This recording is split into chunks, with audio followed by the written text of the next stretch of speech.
Hello दोस्तों, नमस्कार। स्वागत है आपका सक्सेस इन हिंदी एकेडमी। देखिए दोस्तों, जैसा कि आपने थंबनेल में देखा, ये वीडियो एस्टेट टीजीटी पीजीटी इसके साथ HPSC subjective exam, HPSC PGT Hindi subjective exam, ये सभी के लिए महत्वपूर्ण है जिसमें हिंदी पूछी जाती है।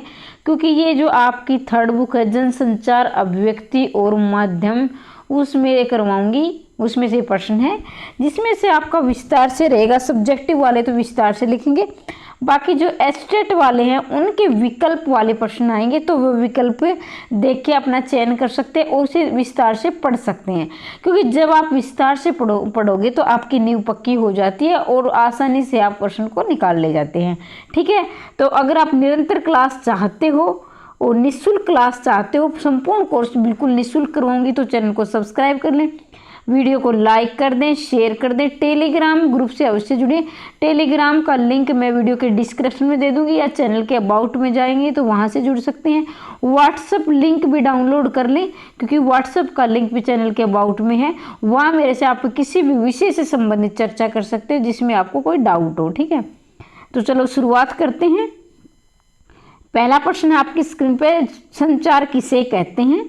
तो यहाँ आप देखेंगे आज के युग में संचार के बिना जीवन संभव नहीं है। बिल्कुल बात सही है। जैसे जैसे आगे पढ़ोगे और समझोगे वैसे आपको पता भी है, क्योंकि ये कॉमन सेंस के प्रश्न है। ऐसा नहीं है कि बिल्कुल रट्टा लगाने की आवश्यकता है। आज के युग में संचार के बिना जीवन संभव नहीं है। मानव सभ्यता के विकास में संचार का महत्वपूर्ण योगदान रहा है। वस्तुतः संचार को दो या दो से अधिक व्यक्तियों के बीच सूचनाओं, विचार और भावनाओं का आदान प्रदान है। एक तरह से देखा जाए तो जैसे हम भाषा की परिभाषा देखते हैं, जैसे हम अपने विचारों को दूसरों के सामने प्रकट करते हैं, दूसरों के विचारों को समझते, तो वही वाली बात है कि संचार। बस उसमें क्या है, हम मतलब एक दूसरे से कनेक्ट हो पाते थे, नहीं आमने सामने होते। इसमें क्या है, जैसे हम इलेक्ट्रॉनिक में, जैसे आपके फ़ोन है, पहली तो बात फ़ोन ही लगा लीजिए, फ़ोन है, जैसे आपके टीवी है, रेडियो है, समाचार पत्र, इनके माध्यम से तो जनसंचार यानी संचार करते हैं। देखिए, संचार शब्द की उत्पत्ति चर धातु से हुई है। किससे हुई है? चर धातु से, जिसका अर्थ है चलना या एक स्थान से दूसरे स्थान तक पहुंचाना। विज्ञान में ताप संचार होता है, किसी प्रसार गर्मी एक बिंदु से दूसरे बिंदु तक पहुंचती है। तो देखो, अब संचार के माध्यम से देखा जाए तो इसका धातु चर धातु से बना है और इसका अर्थ है चलना, यानी एक स्थान से दूसरे स्थान तक पहुंचाना। तो ये बात तो है संचार के अर्थ में। अब दूसरी बात विज्ञान के अर्थ में हम सोचेंगे। विज्ञान में ताप संचार होता है, किसी प्रकार का ताप या गर्मी एक बिंदु से दूसरे बिंदु। तो देखें, विज्ञान में क्या होता है, गर्मी यानी उष्मा एक स्थान से दूसरे स्थान पर पहुंचती है। इस प्रकार टेलीफोन के तार या बेतार माध्यम से मौखिक या लिखित संदेश एक दूसरे स्थान पर भेजे जाते हैं, उसे संचार कहा जाता है। किंतु यह संचार का दो या दो से अधिक व्यक्तियों के बीच सूचना, भावना, विचारों का आदान प्रदान है। ठीक है, सुप्रसिद्ध संचार विल्बर शर्म संचार की परिभाषा देते हुए कहते हैं कि संचार अनुभव की साझेदारी है। तो ये परिभाषा जो एस्टेट वाले अभ्यर्थी है, ने माफ कीजिए, जो एचपीएससी पीजीटी वाले अभ्यर्थी, वैसे एस्टेट में भी आ सकती है कि ये परिभाषा किसकी है, ऑप्शन आपको दिए जाएंगे, लेकिन जो पीजीटी के अभ्यर्थी है उनके लिए और महत्वपूर्ण हो जाती है क्योंकि उनको ये लिखना है। ठीक है, तो संचार है, विल्बर शर्म ने कहा है कि अनुभव की साझेदारी है। विल्बर शर्म कहते हैं कि संचार है वो अनुभव की साझेदारी है। ठीक है, संचार दो या दो से अधिक कुछ लोगों के अनुभव की साझेदारी नहीं होती, अपितु तो हजारों लाखों के बीच ये सम्मिलित होते हैं। देखो भाई, यह संचार जिसका नाम है जन संचार, तो ये ऐसा नहीं है कि एक या दो, जैसे आप और आपके दोस्त ही बातचीत करते हो, ऐसे करते भी हैं, लेकिन उसे हम जनसंचार इतना नहीं कह पाएंगे, वो एक व्यक्तिगत एक छोटे तौर पर। लेकिन देखो, आप पेपर आते हैं, जैसे न्यूज़पेपर है, आपका अखबार है, तो वो ये नहीं कि आप और आपके दोस्त, आपके परिवार ही पढ़ते हैं, पूरी दुनिया आते, विश्व भर में होते हैं, देश भर में होते हैं, राज्यों में होते हैं, अलग अलग खबरें होती हैं, विदेशों की खबरें आती है, देशों की भी आती हैं, राष्ट्रीय अंतर्राष्ट्रीय तरह सभी प्रकार की खबरें आती हैं। तो देखिए निष्कर्ष में कहा जा सकता है अनुभव और भावनाओं की लिखित या दर्शित सर्वे में इसमें पहुंचाए जाते हैं। बिल्कुल सही बात है। देखो अब आप टेलीविजन पर देख रहे हैं, मान लीजिए आप न्यूज़ टेलीविजन पर, तो वहाँ का दृश्य भी होगा, यानी आपके सामने उसकी फोटो भी होगी। जो पत्रकार है वो बार बार में जो भी जो संवाददाता है जो इस खबर को पढ़ के सुनाता है, तो वो क्या है आपको साइड में सीन भी दिखाते हैं। जैसे कोई युद्ध छिड़ा हुआ है तो जो युद्ध में जैसे कोई मिसाइल छोड़ी जाती है तो उसमें आपको चित्र भी दिखाए जाते हैं ताकि आप अच्छी प्रकार से समझ सको। तो ये प्रश्न समझ में आ गया होगा, मैं उम्मीद करती हूँ अच्छी प्रकार से। अगले प्रश्न पर चलते हैं। दूसरा प्रश्न है संचार के प्रमुख तत्वों का सार रूप में लिखें। अब संचार के प्रमुख तत्व क्या है, तो ये आपके सामने है। कहा जा चुका है कि संचार एक प्रक्रिया, इसका अभिप्राय किसी प्रक्रिया में कई तत्वों या चरणों का योगदान रहता है। कहने का भाव है संचार की प्रक्रिया कई तत्वों सम्मिलित, इसे हम प्रमुख तत्वों का उल्लेख करेंगे। ठीक है, अब देखिए स्रोत या संचार व्यक्ति, जब कोई स्रोत संचार एक दूसरे के स्थान पर विचार, संदेश, भावना आदि को किसी दूसरे व्यक्ति तक पहुंचाया जाता है। भाई देखो अभी हमने थोड़ी देर पहले पढ़ा था कि संचार क्या आता है, जन संचार क्या है, एक स्थान से दूसरे स्थान तक खबर पहुंचाना। अब है इसके तत्व, यानी संचार के प्रमुख तत्व क्या है, तो पहला तत्व आपके सामने स्रोत या संचार। जब कोई संचारक या स्रोत एक उद्देश्य विशेष के साथ, यानी कोई उद्देश्य होता है उसमें क्या एक उद्देश्य होगा जो अपने विचार, संदेश, भावना आदि को किसी दूसरे व्यक्ति तक पहुंचाता है, संचार प्रक्रिया आरंभ होता है। कहने का भाव है कि व्यक्ति संचार का प्रमुख तत्व है। इसमें स्रोत व्यक्ति है, भाई एक व्यक्ति। मान लीजिए आप क्या है, आप किसी तरह कोई काम है आपका जो भी है, जैसे मान लीजिए आप फ़ोन ही कर रहे, पहले तो फ़ोन का एग्जांपल लीजिए, आप उसी की फ़ोन उठाते हो, उसको बताते भी ऐसा ऐसा ये कार्य, तो आप क्या है उसके स्रोत होगी कि आपने वो खबर वहाँ तक पहुँचाई है। ठीक है, अब बाकी वो दूसरा सुनने वाला वो प्राप्त करता है, वो हम धीरे धीरे आगे बढ़ते जाएंगे, आपको पता चल जाएगा। अब कूटीकृत एनकोडिंग भाषा, जब संचार का स्रोत अपने संदेश या भाव को दूसरों तक पहुँचाता है उसे भाषा कहते हैं। देखो भाई अब क्या संचारक क्या है, जो पहुंचाने वाला है वो दूसरे तक अपनी इस खबर पहुंचाता, तो ये क्या है उसने भाषा का प्रयोग किया है। अब ये तो नहीं है कि बिना भाषा आप अपनी खबर पहुंचा सकते। जैसे पेपर में जाती तो उसमें भी भाषा लिखी जाती है, जैसे टेलीविजन पे आती तो उसमें भी भाषा बोली जाती है, चाहे वह कोई भाषा हो सकती है, अंग्रेजी भी हो सकती है, हिंदी भी हो सकती है, जैसे मराठी, कोई भी भाषा का तो प्रयोग आपको करना ही करना पड़ेगा। तो इसमें प्रमुख योगदान, प्रमुख तत्व भाषा का भी है। पहला हुआ स्रोत यानी संचार करने वाला, दूसरा है एनकोडिंग या कूटीकृत यानी भाषा का होना बहुत जरूरी है। भाषा के बिना हम अपने खबर को नहीं पहुंचा पाते हैं। अतः संचार की प्रक्रिया दूसरा चरण है ये, भाई भाषा दूसरा चरण हो गया। सफल संचार के लिए सफल कूट या कोड का होना नितांत आवश्यक है। कहने का भाव है कि व्यक्ति भाव विचारों को माध्यम से व्यक्त करता है, इसलिए संचारक भाषा पर पूर्ण अधिकार होना चाहिए, भावपूर्ण होना चाहिए, प्रभावपूर्ण होना चाहिए। इसके साथ ही संदेश को प्राप्त करने वाला दूसरा व्यक्ति भाषा से परिचित। इसका अर्थ ये है कि दूसरा तत्व भाषा का माध्यम, पहले तो संचार करने वाला पहला, दूसरा है अब क्या है संचार का, अब दूसरा है भाषा। अब देखो संचार करने वाला कोई ना कोई भाषा बोलेगा, तो अब भाषा बोलेगा तो जिसको हम सुना रहे हैं तो ये है, और जिसको हम बता रहे कुछ कार्य, तो उसको भी उस भाषा का ज्ञान होना जरूरी है। मान लीजिए आप हिंदी बोल रहे हैं, सामने वाला हिंदी को बिल्कुल ही नहीं आता, तो वो क्या समझेगा कि भाई क्या बता रहे हो, कुछ समझेगा ही नहीं। तो आप हिंदी बोले तो उसे भी हिंदी आनी चाहिए, आप अंग्रेजी बोल रहे तो उसे भी अंग्रेजी आनी चाहिए, यानी दोनों का कनेक्ट होना जरूरी है। ठीक है, यानी एक दूसरे भाषा बोलने वाले को पूरा अधिकार होना चाहिए, वो शुद्ध भाषा बोले। ऐसा नहीं है कि भी थोड़ी बहुत हो सकती है गलतियां, ऐसा बात नहीं, लेकिन हाँ इतनी नहीं कि वो अर्थ का अनर्थ कर दे, तो उसे भी भाषा पर पकड़ होनी चाहिए, सुनने वाले की भाषा पर पकड़ होनी चाहिए। ये नहीं वो आधी अधूरी बात समझे, कहने का वो नहीं के अर्थ में कह रहा है, वो हाँ के अर्थ में समझ रहा है, तो ऐसा भी नहीं होना चाहिए। ठीक है, अब दूसरा है संदेश, अब तीसरा है संदेश, माफी चाहती हूँ, तीसरा है संदेश। संचार प्रक्रिया का तीसरा चरण है संदेश। संचार का यही महत्वपूर्ण तत्व, क्योंकि इसी के लिए दूसरे प्रयास किए जाते हैं। किसी भी संचार का मुख्य उद्देश्य संचार को अर्थ के साथ प्राप्तकर्ता तक पहुंचाना है, इसलिए परमावश्यक कि संदेश अपने संदेश को लिए पूरी तरह स्पष्ट हो। संचार करने वाला संदेश पूरी तरह स्पष्ट हो, जितना स्पष्ट सरल सीधा होगा प्राप्तकर्ता उतने आसान से समझेगा। कहने का प्राय पहला तो संचारक होना चाहिए, भी संचार इसे कौन करेगा, होता। दूसरा क्या है, उसे भाषा होनी जरूरी है। अब तीसरा प्रमुख तत्व है कि संदेश। अब ये नहीं कि आपने मान लीजिए आप फोन करें, आपने फोन किया, आप कोई संदेश भेज रहे हो, तो उसमें आपको ये नहीं पता कि हमें कहना क्या है, हमारा कार्य क्या है। तो संदेश का भी स्पष्ट होना जरूरी है, मुख्य उद्देश्य का भी स्पष्ट होना जरूरी है। तो संदेश कोई ना कोई होगा, तभी तो अगले को हम कुछ कार्य बताएंगे। तो देखिए ये बात देख सकते हैं कि तीसरा प्रमुख तरीका संचार यही तो सबसे महत्वपूर्ण यही देखा जाए तो, क्योंकि दूसरे प्रयास इसी के लिए दूसरे प्रयास किए जाते हैं। जब आपके सामने संदेश होगा तभी तो आप आगे का कार्य शुरू करोगे, क्योंकि आपके पास संदेश ही नहीं है तो फिर कार्य किस भाषा में बोलोगे, ये क्या निर्धारित करोगे। किसी भी संचार का मुख्य उद्देश्य संदेश को उसी अर्थ के साथ तक पहुंचाना है, मतलब जिस अर्थ में आपका संदेश है उसी अर्थ में आपको संदेश भेजना है। इसलिए परमावश्यक कि संचार अपने संदेश को पूरी तरह से स्पष्ट हो, यानी संचार करने वाला अपने संदेश को लेकर पूरी तरह स्पष्ट होना चाहिए। संदेश जितना सरल सहज होगा, प्राप्तकर्ता उसे उतना ही आसानी से समझेगा। अब क्या, संदेश जितना सरल होगा और सीधा होगा, प्राप्त करता अब कोई सुनने वाला है तो वो आसानी से समझेगा। अब वो संदेश ऐसा ही है, उसको पता नहीं कि क्या कार्य है, तो वो करने वाला क्या करेगा, ठीक है। अब चौथा है माध्यम। अब क्या है, अब तक आपने पढ़ा संचार है, संचार का जो भेजने वाला, फिर भाषा है, फिर संदेश है, चौथा है माध्यम। हमारे पास संदेश और भाषा दोनों है, किंतु हमारी समस्या ये कि हमें प्राप्तकर्ता के पास कैसे पहुंचाएं। यदि संदेश प्राप्त करने वाला हमारे समीप सामने हो तो हम उसे तुरंत कोई कठिनाई नहीं होगी। यदि संदेश प्राप्त करने वाला दूर या निश्चित रूप से पहुंचाने में कोई साधन अवश्य ढूंढना होगा। आज के वैज्ञानिकों में मानव ने टेलीफोन, समाचार पत्र, radio, television, internet, film in माध्यम में आविष्कार कर लिए। इन माध्यमों से आसानी से हम संदेश प्राप्तकर्ता तक पहुंचा सकते। कहने का अवयव के माध्यम का होना भी चौथा चरण है।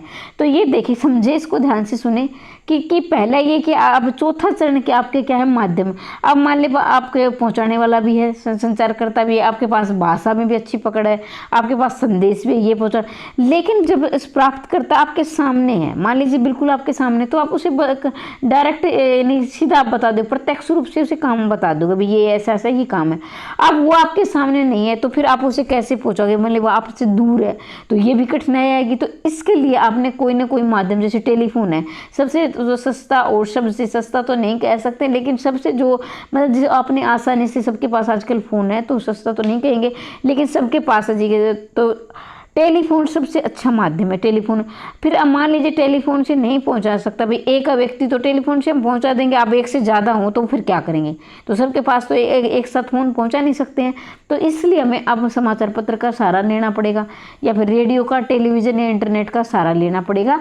तो माध्यम का होना भी, किसी चैनल का, किसी माध्यम का होना भी जरूरी होता है। ये चौथा चरण है। अब है प्राप्तकर्ता, अब उसका भी होना चाहिए, अब किसको पहुँचाए ये भी तो देखना है।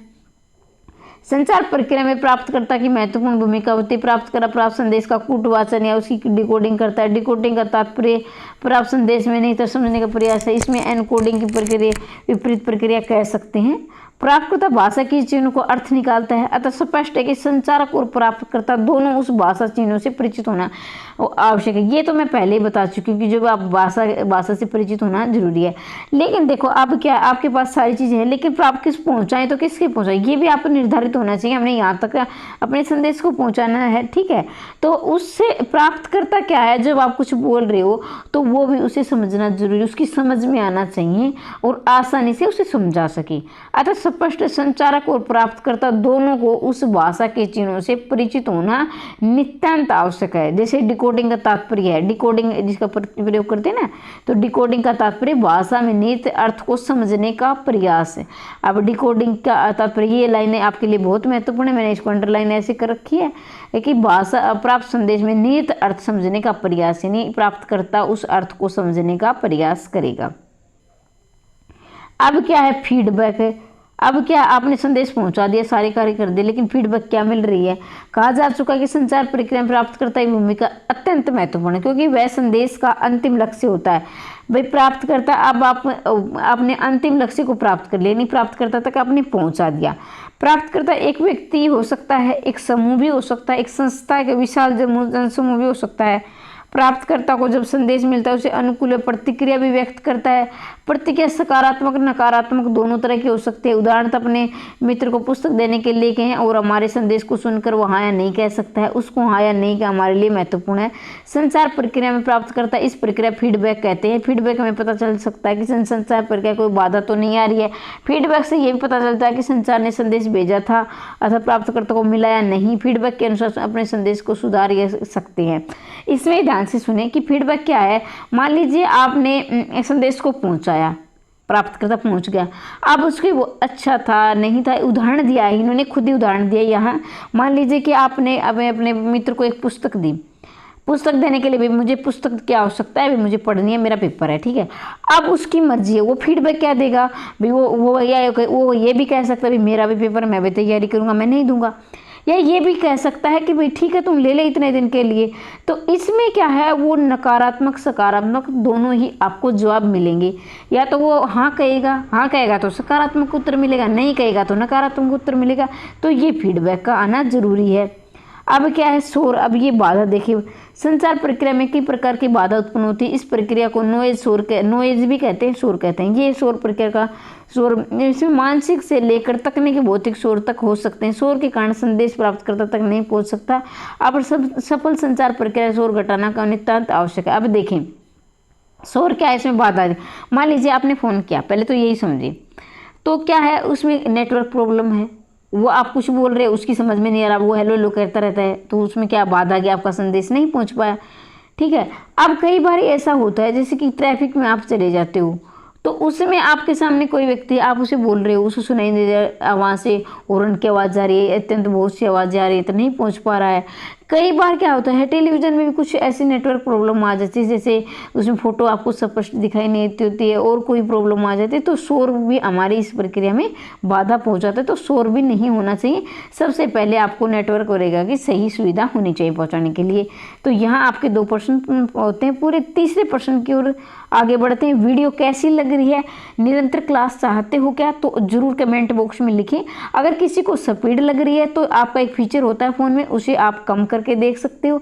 किसी को लग रहा है कि मतलब धीरे पढ़ा रही है मैम, तो आप उसे स्पीड से, तो ये आप कर सकते हो अपनी सुविधा के अनुसार। हो सकता है किसी को कि वो पहली बार पढ़ रहा हो तो स्पीड लग रही हो तो कम कर लेना, किसी को लग रहा है कि मैं धीरे बोल रही हूँ तो वो ज़्यादा कर लेना। अपनी सुविधा के अनुसार आप कर सकते हो। निरंतर क्लास चाहते हो तो चैनल को सब्सक्राइब कर लें। बिल्कुल निःशुल्क तैयारी करवा रही हूँ, कोई पैसा वे नहीं लिया जा रहा है आपको, और बड़ी ईमानदारी से आपको जो क्लास करवाऊंगी उससे कोई ना कोई प्रश्न देखने को जरूर मिलेगा। एचपीएससी वाले ध्यान से, क्योंकि 10 के 10 नंबर आपको यहाँ से मिलेंगे। बहुत महत्वपूर्ण क्लास है, बार बार नहीं कहूँगी, समझदार हो, आपको प्रश्न से पता चल जाता है कि ये प्रश्न आने लायक है या नहीं है। बाकी एस्टेट वाले विकल्प से अपनी नींव पक्की कर ले, विकल्प आपको मिलेंगे, वहाँ जब ये समझोगे तो अपने आप उत्तर आप निकाल ले जाओगे, ठीक है। चैनल को सब्सक्राइब करके टेलीग्राम से जरूर जुड़े, ये पीडीएफ मैं टेलीग्राम पर सेंड कर दूंगी। संचार एक जटिल प्रक्रिया है, इसमें कई प्रकार होते हैं। जैसे संचार के विभिन्न प्रकार भिन्न होते हुए भी एक दूसरे से घुले मिले रहते हैं। अब पूछा गया है संचार के कितने प्रकार हैं, तो संचार के विभिन्न प्रकार हैं। देखिए इनमें अलग अलग करके देखना कठिन कार्य। अध्ययन की सुविधा के लिए हम यह संचार के विविध रूपों का वर्णन करेंगे। तो देखो वर्णन करेंगे। पहला सांकेतिक। जब हम अपना कोई संदेश सामने वाले व्यक्ति को संकेत करते हैं तो उसे सांकेतिक संचार कहते हैं। जब अपने मित्र को संकेत से बुलाते हैं ना तो उसमें सांकेतिक संचार। देखो भाई सांकेतिक संचार, सबसे पहले सांकेतिक, जब हमारी भाषा का विकास नहीं हुआ था तो क्या है, आदि मानव से अब लेंगे। आदि मानव के समय में ये संकेतों से भाषा समझाते थे। अब तो आप क्या समझे, अब ट्रैफिक का रूल ले लीजिए। मान लीजिए आप मान लीजिए आप बाइक चला रहे हैं, ठीक है। जब लाल बत्ती होती है तो आपको पता है कि रुकना है, तो ये क्या बोल के रुको रुको रुको, ऐसा सुना है आपने कभी? नहीं सुना है। तो लाल बत्ती मतलब वो एक संकेत है, आपको रुकना है, ठीक है।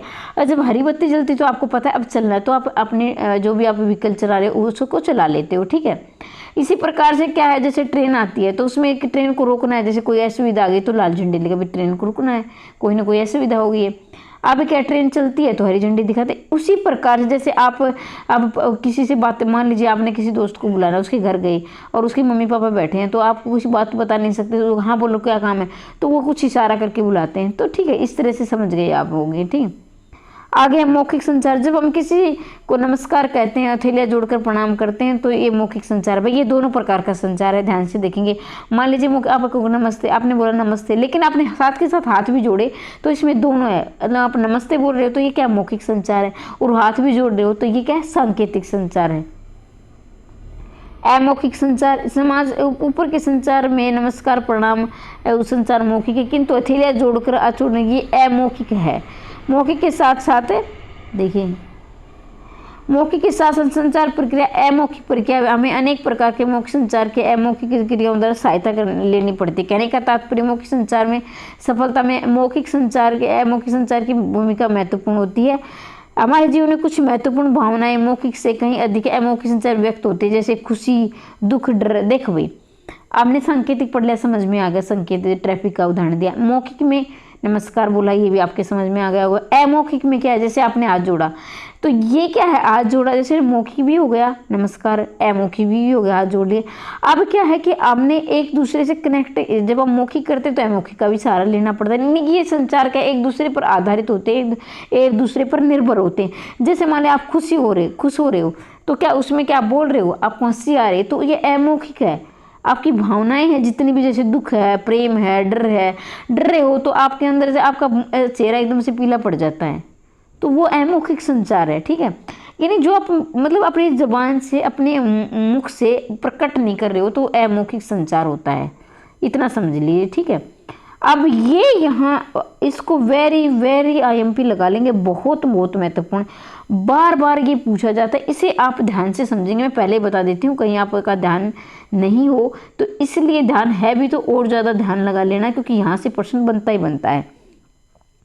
अंतर्व्यक्ति संचार, जब हम अपने आप से बातें करते हैं या कुछ सोच रहे होते हैं, तो योजना बनाते हैं, तो एक प्रकार का संचार है। संचार में संदेश भेजना, प्राप्त करता एक ही व्यक्ति होता है, अंतर्व्यक्ति संचार कहते हैं। तो पहले यहाँ से सुने, अंतर्व्यक्ति मतलब उसमें ना तो कोई सुनने वाला होता है, ना कोई बोलने वाला होता है, खुद ही। मान लीजिए आप अकेले बैठे हो और आपको अपने पेपर की चिंता हो रही है। मैं पेपर का उदाहरण दूंगी क्योंकि आप पेपर से अच्छी प्रकार से समझोगे। तो आपको लग रहा है कि ओहो इतने दिन बचे हैं, भाई मेरा तो पेपर नज़दीक है, मैंने तो तैयारी नहीं की, मुझे और ज़्यादा तैयारी करनी चाहिए। तो उसमें आप अपने आप से बातें करो। आप मतलब संचार करने वाले आप खुद हो, प्राप्तकर्ता भी आप खुद हो, और संदेश पहुंचाने वाले सब कुछ आप अकेले ही हो, तो वो अंतर्व्यक्ति संचार होता है। ठीक है, वस्तुतः अंतर्व्यक्ति संचार के बुनियादी रूप है। इसमें एक संचार कर्म यहीं से होता है, यानी अपने से आरंभ करे, अपने पे ही खत्म कर रहे हो। ठीक है, तो ये समझाने की समझ गए होंगे, इतनी ही बात है इसमें। आगे बढ़ते हैं, अंतर्व्यक्ति संचार। अंतर्व्यक्ति संचार को आप ध्यान से देखेंगे, इसमें दो व्यक्ति होते हैं, आमने सामने बैठे होते हैं। जैसे मान लीजिए आपके कोई भी रिलेटिव, आपके मम्मी पापा हो सकते हैं, आपके दोस्त हो सकते हैं।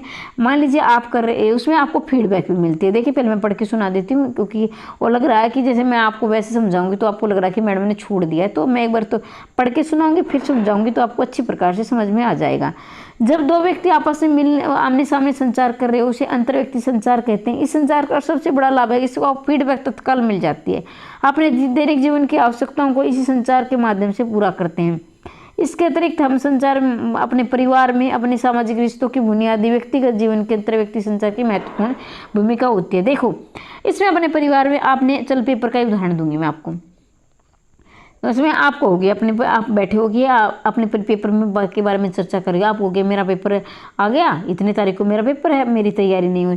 तो परिवार वाले कहेंगे ठीक है भाई, हमारा क्या काम है भैया, आपको समय देना है, या आपका ध्यान रखना, अपने खाने का ध्यान रखना है, या आपके पास कोई पुस्तक की कमी है, तो आपको फीडबैक यानी तुरंत मिलेगा। तो उसमें क्या है, दो व्यक्ति होते हैं, आमने सामने बैठे होते हैं। अब अपने परिवार के सदस्य होते हैं, समाज के अपने दोस्त भी हो सकते हैं, या कोई आपका कोई भी रिश्तेदार भी हो सकता है। ठीक है, तो ये है। फिर समूह संचार नाम से ही प्रतीत हो रहा है समूह, इसमें एक या दो व्यक्ति नहीं होते थे, पूरा समूह होता है, जिसमें कक्षा भी हो सकती है। जैसे जब हम अपने जितने भी संचार रूपों का वर्णन करते हैं, उसमें व्यक्ति ही प्रधान होता है, किंतु इस संचार में समूह में विचार विमर्श होता है। जैसे कि कक्षा समूह संचार एक अच्छा उदाहरण है। कक्षा में कुछ कहते हैं कि एक या दो से अधिक विद्यार्थी आपस में चर्चा करते हैं। अब आप कक्षा में पढ़े, जिसमें ग्राम पंचायत भी हो सकती हैं, समितियां भी हो सकती हैं। ग्राम पंचायत में क्या समाज के जो निर्णय होते हैं पूरे पंच सरपंच मिलकर लेते हैं। इसी तरह कक्षा में आपका अध्यापक पढ़ा रहा है और बच्चों से पूछ रहा है भाई चलो कौन सा लेसन समझ में आया, तो आप कहोगे मैं सर ये पढ़ा दीजिए, वो पढ़ा दीजिए, मैडम ये पढ़ा दीजिए। तो उसमें पूरे समूह में चर्चा हो रही है, तो उसे समूह संचार है, तो नाम से प्रतीत हो रहा है। तो इसमें इतना समय लेने की आवश्यकता नहीं है। अब क्या है संचार, मास कम्युनिकेशन। जब हम व्यक्ति के बड़े समूह या पूरे समाज के प्रत्येक संवाद की अपेक्षा किसी तकनीकी यांत्रिक के द्वारा संचार करते हैं, इस संदेश को यांत्रिक संचार के माध्यम से प्रकट किया जाता है, एक दूसरे तक पहुंचाया जाए। अब जनसंचार क्या है, मास कम्युनिकेशन जिसे अंग्रेजी में बोलते हैं, उसमें तो क्या है जैसे समूह संचार में सारा समूह साथ बैठा है, लेकिन इसमें आपके सामने नहीं है, बस इतना फर्क है। तो होता था ये भी समूह है, लेकिन इसमें क्या है सामने नहीं होता। जैसे कि मान लीजिए कोई खबर आती है अखबार में, तो वो पूरे समूह पढ़ता है। ये नहीं कि भाई नहीं इसको हरियाणा वाले पढ़ेंगे, ये राजस्थान वाले नहीं, ऐसा नहीं है, या फिर इसको रोहतक वाले पढ़ेंगे, झज्जर वाले पढ़ेंगे, तो ऐसा भी नहीं है। तो ऐसा है कि इसमें पूरे समूह में पहुँचता है। जैसे रेडियो में सभी खबर सुनते हैं, टेलीविज़न पर सभी, तो इस तरह से ये मास कम्युनिकेशन होता है। तो आगे देखें, एक प्रश्न और करवा देती हूँ, ध्यान से देखें। संचार के प्रमुख कार्यों का उल्लेख कीजिए। अब कार्य क्या है संचार के, देखें संचार का हम दैनिक जीवन की जरूरतों की पूर्ति करने हेतु, अपने मित्रों से पुस्तक मांगने के लिए हेतु, तो देखिए हम दैनिक जीवन की जो आवश्यकताएं वो भी संचार के माध्यम से करते हैं। जीवन में कुछ प्राप्त करवाने कार्य भी हम संचार में करते हैं। इसी प्रकार आप प्राप्त दूसरों तक पहुंचाते हैं और संचार करते हैं। सूचना प्राप्ति के लिए देखो भाई बात यह है कि संचार में पहले तो हम दैनिक जीवन की काम करते हैं, अपने पुस्तक से अपने दोस्तों से पुस्तक मांग लेते हैं, पुस्तक या पेन भी मांग सकते हैं। ये तो उदाहरण दिया आपको समझाने के लिए, ठीक है। तो उसमें दूसरा क्या है कि हम क्या है संचार, अब ये नहीं कि हम ही संचार कर रहे हैं, हमारे पास संचार आ भी रहे हैं, मतलब सामने वाला भेज भी रहा है, वो हम प्राप्त करता होगा, वो संचार करने वाला होगा।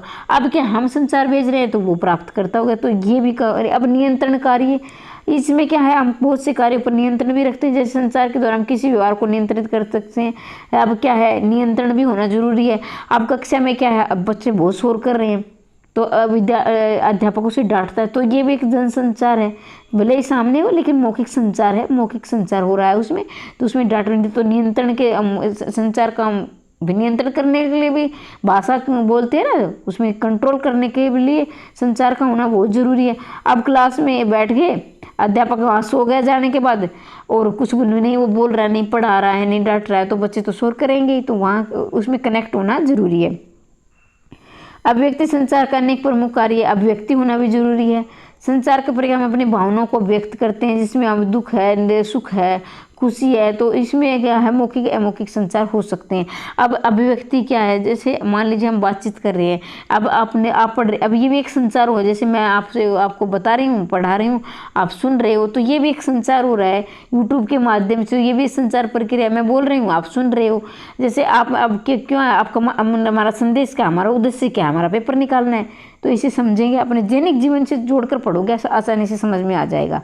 अब सामाजिक प्रक्रिया बढ़ाने का कार्य बखूबी करता है। किसी भी समूह समाज में आपसी संपर्क को बढ़ाने के लिए का कार्य हम संचार के द्वारा करते हैं। व्यक्ति अपना संचार कौशलता के बल पर सामाजिक संबंध में सामाजिक कार्य बढ़ाता है। अब सामाजिक कार्य भी, सामाजिक संपर्क भी होना जरूरी है। समाज के बिना तो हम क्या है, हमारा रहना दुभर हो जाएगा। अब कोई कहेगा कि नहीं मैं अकेले रह लेता हूँ, कितना भी अगर मतलब अंत व्यक्ति हो चाहे कुछ भी हो, व्यक्ति को भाई कि मुझे घूमना फिरना पसंद नहीं, कहीं बोलेंगे मुझे अकेले रहना पसंद है, तो भी आप मैं कह रही है, क्योंकि देखिए मान लिया आप किसी से मिलना जुलना, आपको बात करना पसंद नहीं, तो आप क्या है फ्री टाइम में आया तो आप फ़ोन देखोगे, तो वो भी क्या संचार हो रहा, कोई ना कोई आपका मनोरंजन करेगा।